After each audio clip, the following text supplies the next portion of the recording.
Namo tassa bhagavato arahato samma sambuddhassa.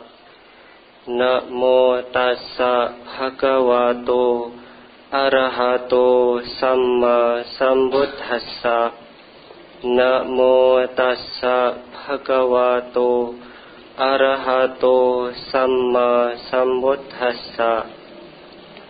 Tasmahi pandito poso sampasang atthamattano buddhe dhamme ca sanghe ca dhiro saddhang niwesayeti.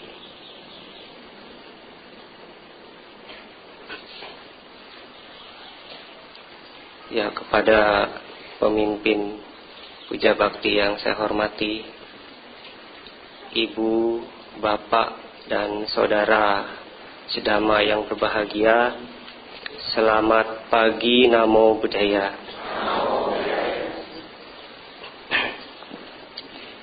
Ya, kembali pada kesempatan Minggu pagi hari ini, ibu, bapak, saudara, saudari sedama kembali melakukan suatu puja atau penghormatan kepada Tiratana. Dan tentu ya, kegiatan puja bakti minggu ini sudah menjadi rutinitas atau kebiasaan ya, bagi ibu, bapak, saudara sedama sekalian. Tetapi khusus bagi saya pribadi, ini bukan hal yang biasa ya.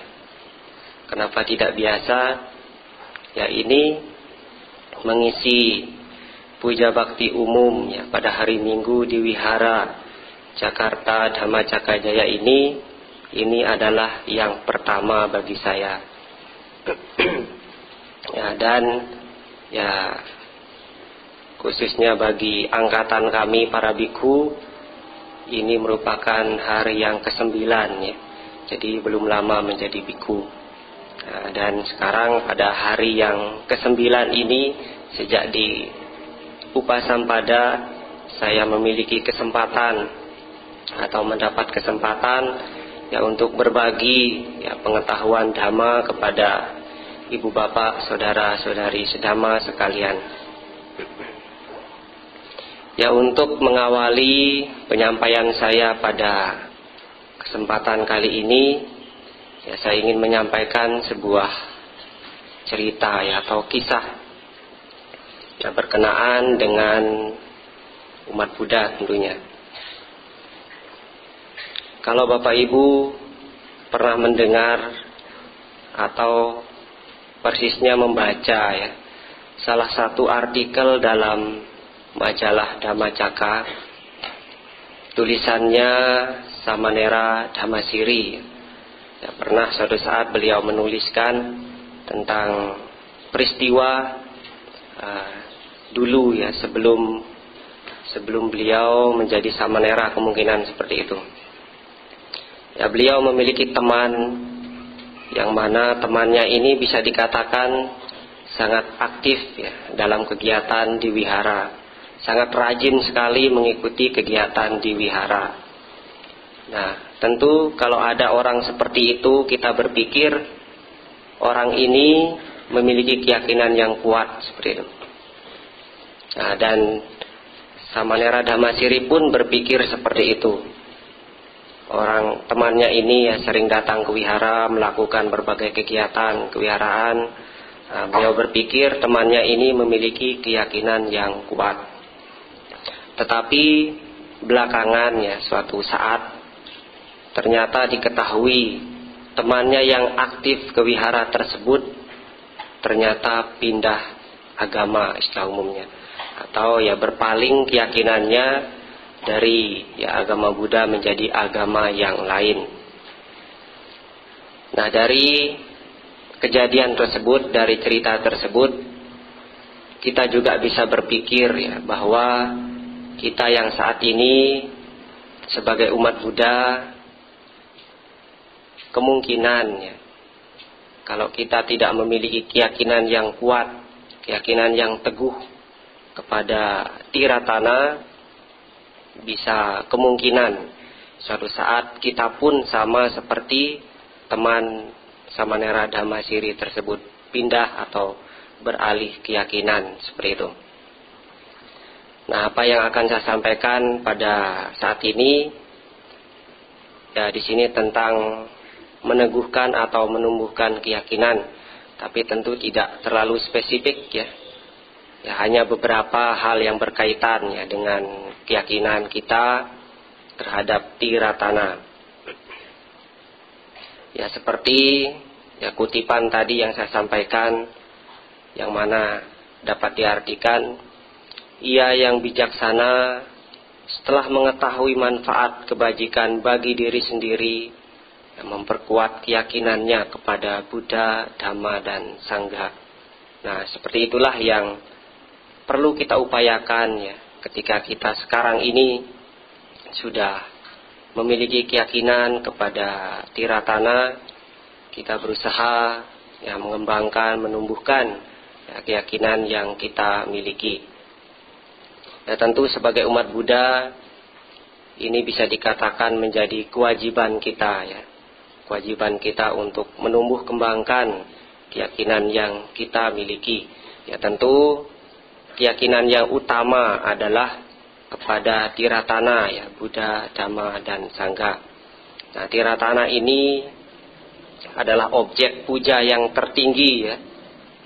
Ada beberapa macam objek pemujaan, tetapi yang tertinggi, yang utama adalah Tiratana. Nah, seperti dalam Manggala Sutta ya, ketika kita melakukan penghormatan kepada yang patut dihormati, ya lebih-lebih objek penghormatan tersebut adalah yang tertinggi, ya, kita melakukan atau kita dikatakan mendapatkan berkah utama seperti itu. Ya ibu bapak, saudara-saudari sedama, kita yang saat ini ya sudah beragama Buddha, ya seperti yang saya sampaikan tadi, ada kemungkinan ya bisa beralih keyakinan. Oleh karena itu ya kita harus melakukan upaya-upaya ya, untuk memperteguh ya keyakinan kita. Nah, keyakinan pada Tiratana. Keyakinan dalam agama Buddha merupakan salah satu dari 7 macam harta ya. Ya tentu di sini harta batin, harta spiritual, bukan harta materi ya. Ya 7 macamnya ada 7, salah satunya adalah keyakinan. Ya di antara keyakinan ada kemoralan, ada malu berbuat jahat, takut akibat perbuatan jahat, ada juga berpengetahuan luas, terus kemurahan hati dan kebijaksanaan. Nah itulah 7 ya, dari ya macam harta spiritual dalam agama Buddha seperti itu. Ya berkenaan dengan keyakinan, tentu masing-masing dari kita memiliki tingkat atau kadar yang berbeda-beda ya. Ada yang keyakinannya kuat, dan tentu ada juga yang keyakinannya lemah seperti itu. Ya oleh karena itu, kuat dan tidaknya ya keyakinan yang dimiliki, nah, ini akan menyebabkan ya beberapa hal, atau beberapa hal bisa terjadi berkenaan dengan kuat atau tidaknya keyakinan yang dimiliki. Ya tentu keyakinan di sini ya, keyakinan terhadap Tiratana atau agama Buddha. Kemungkinan pertama yang bisa saya sebutkan yaitu sebelumnya seseorang bukan beragama Buddha lalu kemudian beragama Buddha. Nah ini kemungkinan yang pertama. Jadi maksudnya di sini yaitu orang yang sebelumnya tidak mengenal Dhamma lalu kemudian mengenal Dhamma sehingga ya menyatakan diri berlindung kepada Tiratana menjadi umat Buddha. Nah, contoh yang bisa saya sampaikan di sini, yang pertama berkenaan dengan suku atau ya umat yang ada di Maluku ya. Mungkin ibu bapak sekalian sudah tahu atau pernah mendengar beritanya. Ya, umat di Maluku ini suku Yamat Hitam di Kepulauan Seram ya. Yang awalnya mereka ini tidak mengenal agama, bisa dikatakan seperti itu. Ya, agama di sini maksudnya agama yang diakui oleh pemerintah. Mereka tidak mengenal agama-agama seperti itu. Dan kabarnya ya sebelum-sebelumnya mereka sudah pernah didatangi oleh ya agama yang lain begitu, umat dari agama yang lain, dan tentu yang mengharapkan mereka ikut dengan agama yang ya agama lain anut seperti itu. Tetapi ya suku di Maluku ini Yamat Hitam tidak mau untuk ikut agama-agama tersebut. Ya mungkin karena pemahaman mereka tidak sesuai ya, tidak cocok sehingga tidak mau. Nah, berbeda ketika yang ke sana, yang berkunjung, yang datang ke sana adalah dari umat Buddha. Nah, ketika dari agama Buddha memperkenalkan Dhamma, mereka tertarik ya, mereka sesuai, cocok pemahamannya, sehingga saat ini ya mereka menjadi umat Buddha. Nah, dan diupayakan saat ini untuk ya dibangun tempat ibadah atau wihara atau mungkin cetia di sana, nah, sebagai tempat mereka melakukan puja bakti. Dan ya diupayakan tempat dibangunnya wihara atau cetia tersebut bisa menjadi lokasi tempat tinggal menetap bagi suku tersebut. Karena sebelumnya mereka ini hidup berpindah-pindah dari satu tempat ke tempat yang lain. Nah, mirip mungkin seperti dalam pelajaran sejarah ya, suku manusia purba begitu. Hidupnya berpindah-pindah. Nah, jadi seperti itu. Tetapi ya saat ini mereka sudah mulai tinggal menetap seperti itu. Nah, itu contoh yang pertama ya, tentu karena dengan mendengar Dhamma mereka tumbuh keyakinannya sehingga ya menjadi umat Buddha. Contoh yang kedua, ini mungkin sudah tidak asing ya bagi ibu bapak sekalian. Ya, ini berkenaan dengan orang dari Flores ya. Ibu bapak sudah tahu maksudnya?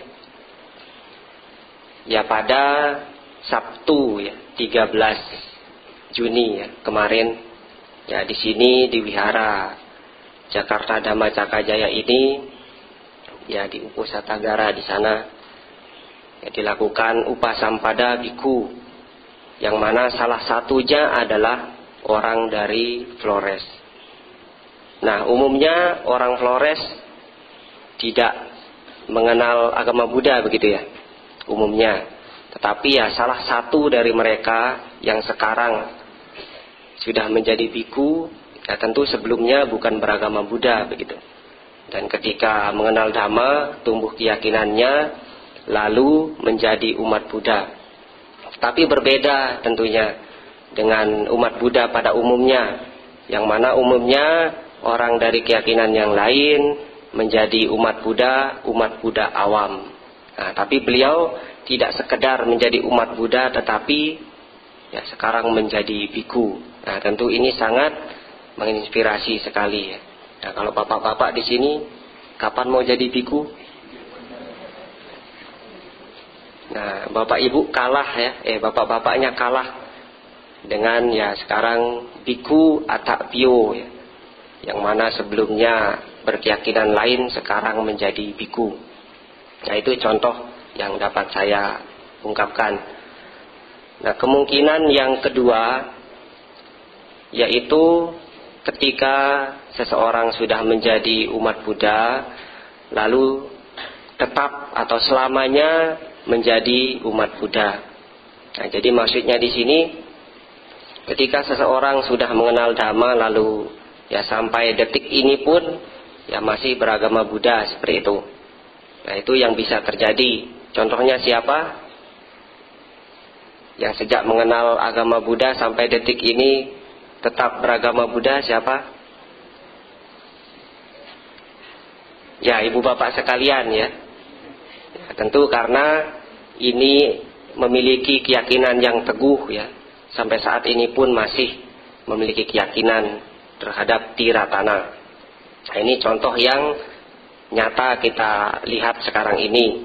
Tetapi di sini ya saya menambahkan contoh lain ya, yang menurut saya ya bisa atau menginspirasi begitu ya, bisa menginspirasi bagi kita. Ya, ini berkenaan dengan peristiwa atau kejadian di tahun yang lalu 2014. Ya, ada suatu kejadian yang mana kejadian ini terjadi di Kudus ya, kalau tidak salah di Kudus. Di sana ada umat Buddha, satu dusun atau satu kampung tertimpa longsor. Nah, dengan longsor ini rumah mereka menjadi rata dengan tanah begitu, sehingga ya tidak memiliki tempat tinggal lagi. Nah, walaupun demikian, hal itu tidak menjadi alasan ya bagi mereka untuk mencari perlindungan yang lain. Mereka tetap teguh keyakinannya kepada Tiratana. Jadi dengan peristiwa tersebut ya mereka mau ya apabila dari pemerintah ada program transmigrasi begitu ya, dipindahkan ke tempat yang lain, mereka mau, tetapi dengan syarat tidak dipisah-pisahkan ya, harus satu kampung itu di satu tempat. Maksudnya apa? Ya agar mereka bisa saling mengingatkan, bisa saling memotivasi. Apabila dipisah-pisahkan satu keluarga ke tempat yang lain, keluarga satu lagi ke tempat yang lain, nah tentu nantinya mereka akan bertemu dengan mayoritas agama lain begitu. Nah, biasanya kalau minoritas ketemu mayoritas, yang minoritas akan terpengaruh ya, akan ya bisa dibujuk-bujuk dan pada akhirnya pindah keyakinan. Nah, jadi agar tidak terjadi seperti itu, mereka berharap dipindahkan di satu tempat. Nah, jadi ini karena mereka memiliki keyakinan yang teguh ya, keyakinan yang kuat terhadap Tiratana. Itu kemungkinan yang kedua. Kemungkinan yang ketiga yaitu setelah seseorang menjadi umat Buddha ya, karena lemahnya keyakinan yang dimiliki ya, pada akhirnya meninggalkan agama Buddha dan menganut agama yang lain. Nah, seperti contoh yang saya sebutkan di awal tadi. Ya, tentu hal ini sudah diketahui ya, sudah menjadi pengetahuan umum begitu bagi kita semua. Seperti dari agama yang lain ada yang beralih keyakinan menjadi agama Buddha atau umat Buddha, begitu juga sebaliknya, yang umat Buddha pun ya bisa beralih keyakinan menjadi umat agama yang lain seperti itu. Kalau di sini khususnya umat Wihara Dhamma Cakkajaya ini, apakah ada yang seperti itu? Ada yang meninggalkan agama Buddha seperti itu? Ada ya? Tidak ada? Tidak ada? Wah, kalau tidak ada ini bagus sekali ya. Kalau di tempat lain umumnya kalau saya bertanya seperti itu, jawabannya ada begitu. Nah, jadi di sini ya keyakinan ibu bapak lebih kuat ya, lebih teguh daripada umat di tempat yang lain seperti itu. Di sini mungkin ya ibu bapak bisa mengetahui ada contoh-contoh seperti itu. Tetapi di sini saya menambahkan ya, contohnya ini orang yang ada di tempat saya ya. Tahu tempat saya di mana? Asal kelahiran Lombok. Lombok atau Lombok? Kalau Lombok itu cabai loh. Tapi pulau saya bukan cabai. Lombok, kalau orang sana menyebutnya Lombok artinya lurus, tidak bengkok begitu. Di sana ada umat Buddha. Yang ini tentu bisa dikatakan ironis begitu. Ironisnya kenapa? Umat Buddha ini sudah lulus perguruan tinggi STAB, Sekolah Tinggi Agama Buddha, yang mendapat gelar sarjana agama Buddha, dan sudah mengajar di salah satu sekolah menengah atas atau SMA. Ya, tetapi ya ini karena menikah begitu ya. Karena menikah dengan orang dari keyakinan yang lain, nah akhirnya pindah keyakinan, ya kebetulan orang tersebut perempuan ya, menikah dengan laki-laki dari keyakinan yang lain, umumnya kan perempuan ikut suami begitu. Kalau ibu bapak, suami ikut istri atau istri ikut suami, umumnya begitu ya, istri ikut suami. Nah sehingga secara otomatis umat Buddha tersebut yang perempuan tersebut ya, pindah agama mengikuti agama suaminya. Nah tentu ini sangat ironis ya. Kalau kita berpikir orang yang sudah lulus perguruan tinggi agama Buddha itu keyakinannya kuat atau tidak? Kuat ya. Tapi itulah yang terjadi, pindah agama. Sangat disayangkan ya. Apalagi kalau kita berpikir kuliah itu tidak mudah ya. Untuk mengejar S1 atau sarjana itu kan harus berjuang 4 tahun. Sia-sialah perjuangan tersebut ya. Seperti itu. Yaitu kemungkinan-kemungkinan yang bisa terjadi berkenaan kuat atau lemahnya keyakinan seseorang terhadap tiratana. Nah di sini muncul pertanyaannya, apakah umat Buddha itu boleh pindah agama begitu? Boleh tidak? Boleh. Setuju boleh? Setuju tidak? Kalau semuanya setuju saya khawatir ya. Minggu depan bukan separuh lagi, kosong begitu. Tidak ada yang mau punya bakti karena semuanya sudah pindah agama. Nah kalau diperbolehkan nanti mikir-mikir, wah lebih baik begitu, saya pindah saja. Nah karena diperbolehkan begitu. Kalau dalam keyakinan lain mereka sangat tegas mengatakan tidak boleh. Kalau sampai pindah agama mendapat gelar ya. Gelarnya apa? Murtad. Nah begitu. Kalau agama Buddha pindah agama ada gelarnya tidak ini? Nanti bisa dicarikan ya. Ya kalau berkeyakinan kan sada. Nah, kalau apa pindah keyakinan menjadi asada begitu. Bukan nama bulan asada ya. Asadha. Nah, sadha keyakinan. Asada berarti tidak yakin seperti itu. Nah, umumnya kita mendapat jawaban boleh. Ya karena memang dalam kitab suci pun Sang Buddha sendiri pun tidak pernah menyatakan ketika seseorang menjadi umat Buddha lalu tidak boleh pindah keyakinan. Nah, Sang Buddha tidak pernah mengatakan seperti itu. Ya tetapi ada suatu hal yang perlu kita ingat ya. Di sini ibu bapak sekalian, apakah sudah diwisudi atau wisuda upasaka upasika? Sudah semua. Ada yang belum? Kalau di agama lain itu wajib terlebih dahulu apa itu? Menyatakan kalimat-kalimat gitu ya. Sehingga jadilah dia umat tersebut, agama tersebut. Nah kalau kita dalam agama Buddha juga memiliki suatu tradisi ya. Bagaimana seseorang yang ingin menjadi umat Buddha harus melalui suatu proses ritual begitu. Yang disebut wisuda atau wisudi upasaka upasika. Nah bagi yang sudah di wisuda atau wisudi, apakah masih ingat pernyataannya? Tidak ingat. Saya dulu juga tidak ingat ya, tetapi belakangan saya pernah mendapat pertanyaan ya mesti diingat lagi ya. Seperti itu. Ya nanti bisa dilihat tapi di sini tidak ada yang memegang buku Parita Suci itu ya. Yang berwarna biru. Nah di sana ada tuntunan atau kalimatnya.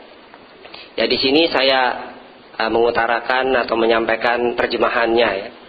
Nah, ketika ibu bapak sekalian ingin menjadi umat Buddha di wisuda atau wisudi upasaka upasika, ibu bapak sekalian mengungkapkan atau mengucapkan kalimat permohonan yang dalam bahasa Indonesianya sebagai berikut. Bhante, saya berlindung kepada Sang Buddha yang walaupun telah lama parinibbana beserta Dhamma dan Sangha. Mohon Bhante mengetahui bahwa sejak hari ini saya sebagai, kalau laki-laki upasaka, perempuan upasika, yang berlindung kepada Tiratana titik. Nah, di situ kalimatnya apa? Seumur hidup ya. Tidak separuh hidup, setengah umur begitu. Jadi dari kecil beragama Buddha, terus dewasa tidak beragama Buddha lagi. Nah, tidak demikian. Tetapi pernyataannya seumur hidup. Nah, ketika kita mendapat pertanyaan apakah umat Buddha boleh pindah agama, kita harus mengingat kalimat ini lagi. Seumur hidup. Jadi intinya bagaimana? Boleh tidak? Pindahnya nanti ya setelah meninggal ya. Ya, jadi seperti itu.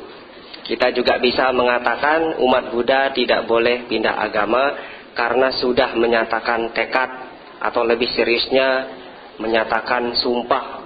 Sumpah menjadi umat Buddha seumur hidup. Ya, kita mengatakan boleh ya karena memang seperti yang saya sampaikan tadi, ya, tidak ada pernyataan bahkan dari Sang Buddha sendiri pun untuk tidak boleh pindah keyakinan.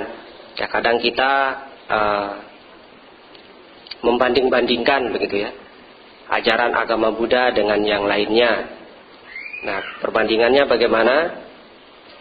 Ya, setiap agama mengajarkan kebaikan. Setuju tidak? Nah, jadi dalam agama yang lain pun menganjurkan kebaikan dan ya menasihatkan untuk tidak melakukan kejahatan. Nah, kalau kita mengacu pada kalimat tersebut, ya tentu kita bisa katakan agama Buddha sama dengan agama yang lainnya dalam hal menganjurkan sama-sama berbuat baik. Tetapi ini kita mengingat ya, mungkin yang dikatakan inti ajaran Buddha itu ya, ada berapa kalimat? Umumnya 3 ya, tapi dalam Owada Patimokkha ada baitnya yang 3 ya, bukan kalimat. Yang kita sebut 3 kalimat ini hanya terdapat dalam 1 bait saja. Ada 2 bait yang lainnya. Ya, dalam artinya bahasa Indonesia, tidak melakukan segala bentuk keburukan atau kejahatan, mengembangkan kebajikan. Nah, 2 hal ini sama tidak dengan yang lainnya? Tetapi berbeda di kalimat yang terakhir ya, menyucikan batin sendiri. Inilah ajaran para Buddha. Ya, kalau 2 kalimat tadi kita sama-samakan ya bisa kita katakan sama. Tetapi untuk kalimat yang ketiga saya pikir sangat berbeda ya. Kalau di keyakinan lain diajarkan tidak membersihkan batin, pikiran. Ada tidak? Ya, yang kita ketahui adalah di agama Buddha mengajarkan kita membersihkan atau menyucikan batin. Nah, jadi seperti itu. Ini yang membedakan di ajaran yang lain dengan ajaran di agama Buddha. Nah, apa yang dimaksud dengan membersihkan batin? Ya, ini khususnya ya kita dianjurkan bisa mencapai tingkat-tingkat kesucian begitu ya. Karena yang dimaksud dengan bersihnya batin ya terbebas dari segala kekotoran batin, kilesa. Nah, ini bisa mencapai tingkat kesucian pertama, kedua, ketiga, dan keempat, yaitu Sotapanna, Sakadagami, Anagami, dan Arahat, seperti itu. Nah, kenapa kita mengatakan hanya di agama Buddha saja terdapat cara membersihkan batin? Ya, ini kita kembali mengingat sabda Sang Buddha ya, dalam Mahaparinibbana Sutta. Nah, pada saat itu sebelum beliau parinibbana, beliau didatangi oleh petapa pengembara Subada. Nah, Subada bertanya kepada Sang Buddha, Bagawa, apakah di ajaran yang lain itu dapat ditemukan orang-orang suci tingkat pertama, kedua, ketiga, dan keempat? Nah, itu pertanyaan petapa Subada. Nah, Sang Buddha menjawab, ya, dimanapun suatu ajaran terdapat jalan mulia berunsur 8, bisa dipastikan dalam ajaran tersebut terdapat orang-orang suci. Sebaliknya, kalau dalam suatu ajaran itu tidak terdapat, tidak diajarkan jalan mulia berunsur 8, secara otomatis di ajaran itu tidak akan ditemukan ya, orang-orang suci. Nah sekarang, di manakah diajarkan jalan mulia berunsur 8? Ya tentu di agama Buddha kan begitu. Karena dengan melatih, mengembangkan ya 8 unsur tersebut ya, yang terdiri dari pemahaman atau pengertian atau pandangan benar, lalu kemudian pikiran benar, ucapan benar, perbuatan benar, pencaharian benar ya, penghidupan benar begitu. Lalu kemudian usaha benar, konsentrasi benar. Nah, ada 8 hal ini yang harus kita kembangkan untuk bisa mencapai tingkat-tingkat kesucian atau ya bersihnya batin kita dari kekotoran batin, seperti itu. Nah, jadi kita yang saat ini sudah mengenal Dhamma, ya kita tidak hanya berpikir menghindari kejahatan lalu banyak-banyak berbuat baik, tetapi tentu yang penting juga bagaimana kita membersihkan batin kita dari ya segala macam kekotorannya, ya seperti kebencian, keserakahan, iri hati, dan teman-temannya yang lain, teman-teman kekotoran batin tersebut. Ya, dengan kita bisa melakukan hal ini, tentu keyakinan kita terhadap tiratana akan semakin tumbuh berkembang. Ya paling tidak keyakinan kita bisa bertahan. Ya, jangan sampai sudah mengenal Dhamma lalu ya meninggalkan Dhamma ini. Ya, kalau dalam Buddhis ya tentu bisa kita katakan ketika seseorang beralih keyakinan ya rugi ya, karena meninggalkan keyakinan yang tentu lebih tinggi ya bila dibandingkan dengan keyakinan yang lain. Lebih tinggi karena tiratana ini tentu terbebas dari segala keburukan ya, terbebas dari segala kekotoran batin ya, seperti Sang Buddha sendiri. Sang Buddha sudah terbebas dari segala kekotoran batin, sehingga oleh demikian, oleh karena hal itu kita patut ya menghormat kepada Sang Buddha, begitu juga dengan Dhamma dan Sangha.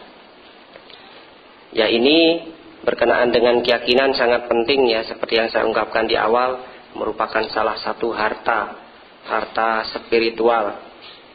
Nah, contoh mengapa dikatakan penting, ya kalau kita mengingat kejadian dari Raja Ajatasattu ya, yang mana beliau sudah membunuh ayahnya, ayah kandungnya Raja Bimbisara ya. Nah, itu menyebabkan beliau terlahir di alam neraka Awiji ya, neraka yang paling bawah, paling menderita. Ya, tetapi beliau tidak jadi lahir di neraka Awiji, tetapi di neraka yang lebih ringan lah penderitaannya, dikatakan neraka Loha Kumbi. Nah, kenapa tidak sampai jadi terlahir di neraka Awiji? Ya karena beliau setelah bertemu dengan Sang Buddha, keyakinannya sangat kuat ya, keyakinannya tumbuh. Bahkan kalau beliau tidak membunuh ayah kandungnya sebelumnya, dipastikan Raja Ajatasattu ini bisa mencapai tingkat kesucian pertama, Sotapanna. Ya, tetapi karena sudah sebelumnya membunuh ayahnya, ya, beliau akan terlahir di neraka. Tetapi karena keyakinan yang kuat terhadap Sang Buddha, beliau tidak jadi lahir di neraka Awiji, tetapi lahir di alam ya, neraka yang lebih ringan begitu. Nah, itu karena kekuatan keyakinan. Nah, jadi kita semua juga ya perlu mengembangkan, menumbuhkan, memperteguh ya, keyakinan yang kita miliki ya, sehingga kita bisa selalu ya, ingat dengan Dhamma ya, sehingga kita juga dengan mengingat akan terus berupaya untuk mempraktikkan Dhamma tersebut. Nah, untuk kesempatan yang pertama kali ini seperti itu yang dapat saya sampaikan ya, semoga ibu bapak sekalian bisa memahami, mengerti apa yang saya sampaikan, dan tentunya harapan saya semoga kita semua, ya tentu kita semua di sini, saya juga, ya keyakinan kita bisa semakin tumbuh berkembang, sehingga ini akan menjadi harta spiritual, harta sejati yang dapat kita miliki. Ya, saya akhiri. Sapi sata bhavantu sukhitata, semoga semua makhluk hidup berbahagia.